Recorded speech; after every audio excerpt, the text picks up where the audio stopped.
বাগেরহাটে দিন বদলের হাওয়ায় নতুন সম্ভাবনার নাম তরুণ উদ্যোক্তাদের ফুড কর্নার। অল্প সময়ের মধ্যেই জনপ্রিয় হয়ে উঠেছে শহরের নূর মসজিদ মোড় সংলগ্ন সরকারি বয়েজ স্কুলের সামনের এই খাবারের আয়োজন। মাত্র ১০০ মিটার এলাকা জুড়ে রাস্তার দুপাশে গড়ে উঠেছে ১৩ থেকে ১৪টি খাবারের স্টল, যেগুলো পরিচালনা করছেন স্থানীয় তরুণ উদ্যোক্তারা। পড়াশোনার পাশাপাশি স্বাবলম্বী হওয়ার প্রত্যয়ে শুরু করা এই উদ্যোগ ইতোমধ্যেই নজর কেড়েছে সকলের। আমি কেক সিটিতে প্রায় আসি। এখানে খুব ভালো মানের এবং ফ্রেশ কেক পাওয়া যায়। এখানে প্রথম আসছি নতুন করছে দেখে, আর কেমন কি টেস্ট সেটা দেখার জন্য আর কি টেস্ট করতে আসলাম যে কেমন কি হয়। এই ফুড কর্নারে পাওয়া যাচ্ছে মুড়ি মাখা, চটপটি, ফুচকা, জুস, ফালুদা, বাহারি কেক, দেশি পিঠা, সিঙ্গারা, দই, মিষ্টি, ফাস্টফুড, চাইনিজ খাবার সহ কফি এবং খাঁটি গরুর দুধের চা। এক জায়গাতেই মিলছে নানা স্বাদের খাবার। এখানে শীতের সময় পিঠা খেতে আসছি, একটু আগে চিতই পিঠা খেয়েছি, চিতই পিঠাটা খেয়ে মজা লাগছে।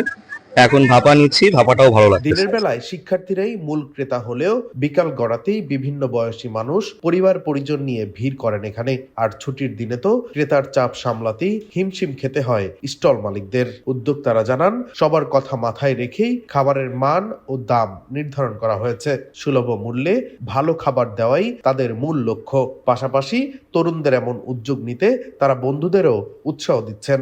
বাগেরহাট সরকারি প্রফুল্ল চন্দ্র কলেজের একজন শিক্ষার্থী এবং আমি আমার বন্ধু সহ এখানে একটি চার দোকান শুরু করেছি। আমরা একটা জিনিস রিপ্রেজেন্ট করতে চাই যে আমাদের এই নূর মসজিদ চত্বর, বাগেরহাট বয়েজ স্কুল থেকে শুরু করে এই চত্বরে যে তরুণ উদ্যোক্তাগণ আছেন, আমাদের সকলের উদ্যোগ গ্রহণে আমাদের বিভিন্নভাবে আমাদের বন্ধু বান্ধবের দোকান আছে, এখানে আপনারা সকলে লক্ষ্য করতে পারছেন। তো তার ভিতরে সবচেয়ে মেইন যে জিনিসটা দেখা যায় যে আমরা সকলেই প্রায় তরুণ উদ্যোক্তা। তো আমি আমার যে তরুণ ভাইয়েরা আছেন বাগেরহাটের, আমি তাদেরকেও আহ্বান জানাতে চাই যে আপনারাও ব্যবসা বাণিজ্যে এগিয়ে আসুন। এখানকার ক্রেতারাও সন্তোষ প্রকাশ করে জানান, কম খরচে নানা ধরনের খাবারের স্বাদ নেওয়ার সুযোগ থাকায় তারা খুশি। একই জায়গায় পরিবারের সবাই পছন্দ মতো খাবার পাচ্ছেন, এটি বড় সুবিধা। ফ্যামিলি বেশি আসে, আমরা ব্যাচেলার যারা আমরাও আসি মাঝে মধ্যে খেতে। এমনি ভালো খাবার দাবার, মোটামুটি মান ভালো। শিক্ষা গ্রহণের পাশাপাশি তরুণদের এমন উদ্যোগ ভবিষ্যতে দেশ গঠনে গুরুত্বপূর্ণ ভূমিকা রাখবে, এমনটাই প্রত্যাশা স্থানীয়দের। তরুণ উদ্যোক্তাদের এই পথচলা হয়ে উঠুক আরো অনুপ্রেরণার উৎস। নর্মালি আমাদের চিন্তা ছিল যাতে নতুন জেনারেশনকে ভালো কিছু উপহার দিতে পারি। ওই থিম থেকে বাগেরহাট শহরের মধ্যে অফিলটা ছিল না, এটার জন্য মানুষের খুলনা ঢাকা যেতে হতো। ওই চিন্তা থেকে ব্যাপারটা ইজি করার জন্য আমরা এখানে অফিলটাকে নিয়ে আসি।